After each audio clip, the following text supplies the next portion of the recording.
warahmatullahi wabarakatuh. Perkenalkan, nama saya Dian Kumalasari. Di sini saya sebagai host podcast pada hari ini. Seorang jenderal militer, lulusan terbaik akademik militer dunia. Beliau ini juga pernah nyapres sampai 3 kali loh. Namun sayangnya beliau masih belum berhasil. Siapakah beliau yang akan kita bahas hari ini?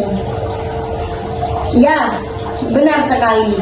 Kita akan bahas paslon nomor urut 02, yaitu Prabowo Subianto dan wakilnya Gibran Rakabuming Raka. Mari kita sambut narasumber kita, Kak Syifa Uma, sebagai pengamat politik. Halo, Halo, silakan duduk, Kak. Terima kasih. Bagaimana Kak Syifa perasaannya diundang di podcast hari ini? Aku senang sekali ya, karena dari diundangnya saya pada podcast hari ini, saya dapat mencurahkan isi hati saya, keluh kesah saya terhadap capres dan cawapres kita tahun 2024 ini. Baiklah Kak Syifa, hari ini kita akan membahas mengenai calon presiden dan wakil presiden kita di tahun 2024 paslon nomor urut 02. Langsung saja ya Kak Syifa ke pertanyaannya. Menurut Kak Syifa, bagaimana tanggapan Anda mengenai kasus pelanggaran HAM yang dilakukan oleh Pak Prabowo Subianto pada tahun 1998? Wow, baru pertanyaan pertama udah sulit aja nih. Baik, kalau kita lihat banyak sekali ya kalangan-kalangan terutama dari masyarakat yang menyalahkan beliau terhadap kasus HAM yang beliau lakukan. Namun kalau kita lihat lebih dalam lagi, banyak yang mengatakan bahwa Pak Prabowo ini tidak ada kaitannya sama sekali pada kasus HAM ini. Berita ini simpang siur ya. Terutama pada saat kejadian itu, Pak Prabowo menjabat sebagai Letnan Jenderal yang menangani kasus tersebut. Hal ini semakin memperkuat dugaan bahwa Pak Prabowo adalah dalang dibalik semua ini. Negara seolah tidak peduli terhadap kasus tersebut. Padahal kasus ini sampai sekarang banyak sekali yang memperdebatkannya. Bahkan selama 3 periode pencalonan pemilu, Pak Prabowo selalu dihantui pada kasus HAM tersebut. Selalu diberi pertanyaan-pertanyaan mengenai kasus HAM tersebut. Harusnya kasus ini diusut tuntas agar kita bisa tahu, masyarakat bisa menilai siapa dalam dibalik semua ini. Apakah benar Pak Prabowo ini bersalah atau tidak bersalah?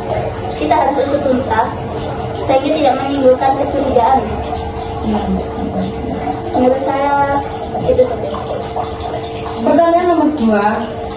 Menurut Anda, apa saja prestasi yang dilakukan oleh Pak Prabowo Subianto sehingga ia pantas untuk mencalonkan dirinya sebagai presiden tahun 2024? Kalau kita mau cari tahu, kalau kita mau lihat lebih dalam lagi, sebenarnya tidak ada paslon yang sempurna ya. Pasti banyak yang kurang, banyak kasusnya juga. Namun sekali lagi kita memilih paslon yang sekiranya kurangannya sedikit, paling sedikit. Nah, menurut saya Pak Prabowo ini kelebihannya, prestasinya yang dapat membuat Pak Prabowo dapat mengatakan dirinya menjadi calon presiden. Yang pertamanya tentunya beliau ini seorang Menteri Pertahanan. Dan karena jabatan beliau ini sangat berjasa untuk TNI Indonesia. Sehingga TNI Indonesia ini dapat menduduki peringkat 13 di dunia dari ratusan negara yang ada dalam data tersebut. Hal ini perlu diapresiasi. Selain itu, menurut saya prestasi kedua yang paling membanggakan dari Pak Prabowo ialah Pak Prabowo ini merupakan lulusan terbaik Korpsrat. Program ini merupakan akademi militer terbaik di dunia. Jangankan untuk menjadi peserta di sana, masuk saja sulit. Apalagi akademi tersebut tidak diikuti oleh 2-3 negara saja, melainkan dari berbagai negara di dunia. dan Pak Prabowo perwakilan dari negara kita dapat masuk dan menjadi lulusan terbaik dalam akademi militer tersebut.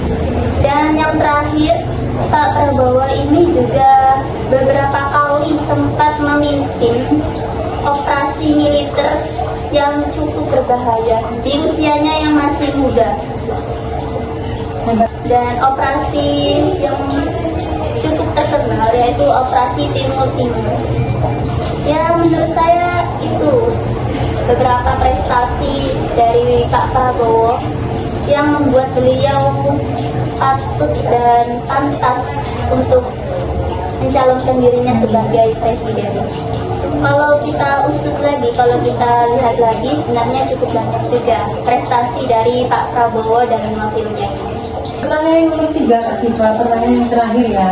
Banyak masyarakat yang mendebatkan mengenai wakil Pak Prabowo yang dinilai masih belum terlalu muda dan belum cukup umur untuk mencalonkan dirinya sebagai cawapres. Bagaimana tanggapan Anda mengenai hal ini? Ya, saya juga setuju, Mbak Glenn. Saya sendiri setelah mengetahui berita siapa wakil presiden dari Pak Prabowo ini, saya juga kaget. Wakilnya ini masih terlalu muda untuk Pak Prabowo dibandingkan dengan cawapres-cawapres lain seperti Mahfud MD dan Caimin. Menurut saya umur dari Mas Gibran ini masih terlalu muda dalam berpolitik dan umurnya juga tidak sesenior cawapres-cawapres lainnya. Jadi menurut saya masih kurang dalam berpengalaman. Namun di sisi lain, di sisi positif lainnya, setelah saya lihat-lihat ternyata banyak anak-anak muda, remaja, anak-anak bahkan yang belum punya KTP sekalipun mulai membuka matanya, mulai melek terhadap politik, terutama Gen Z. Mereka yang sebelum eranya Mas Gibran, mereka cuek dan tidak peduli politik itu apa sih. Ya. Namun setelah Mas Gibran berkecimpung ke dunia politik, mereka mulai antusias, mulai berani bersuara mengenai politik. Bahkan yang belum punya KTP, yang masih di bawah umur, mereka sudah mulai berbicara mengenai politik dan pemilu tahun 2024 ini. Namun tetap saja saya juga tidak membenarkan keputusan MK yang merubah peraturan. Saya tidak membenarkan itu karena itu sama saja menurut saya seperti menyalahgunakan kekuasaan, menyalahgunakan kekuasaan ayahnya yang saat ini menjabat sebagai presiden. Namun jika Mas Gibran mampu dan bersaing dengan Pak Mahfud MD yang notabene adalah profesor dan Caimin yang usianya lebih berpengalaman dibanding usia Mas Gibran, ya silakan.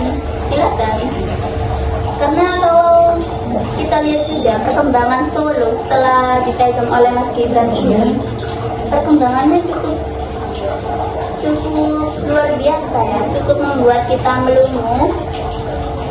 Ya kalau dia mampu, wait and see, mari kita lihat, mari kita tunggu seperti apa perubahan yang akan Mas Gibran lakukan jika ia menjadi wakil presiden Pak Prabowo nanti.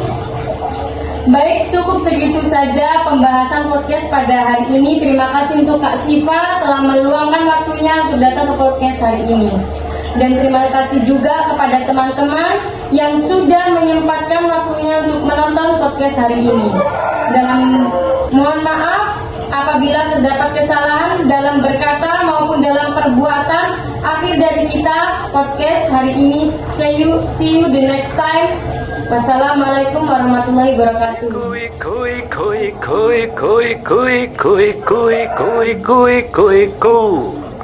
Roti asmara sepiku, rasa enak bikin candu. Iki Honda Satria Full.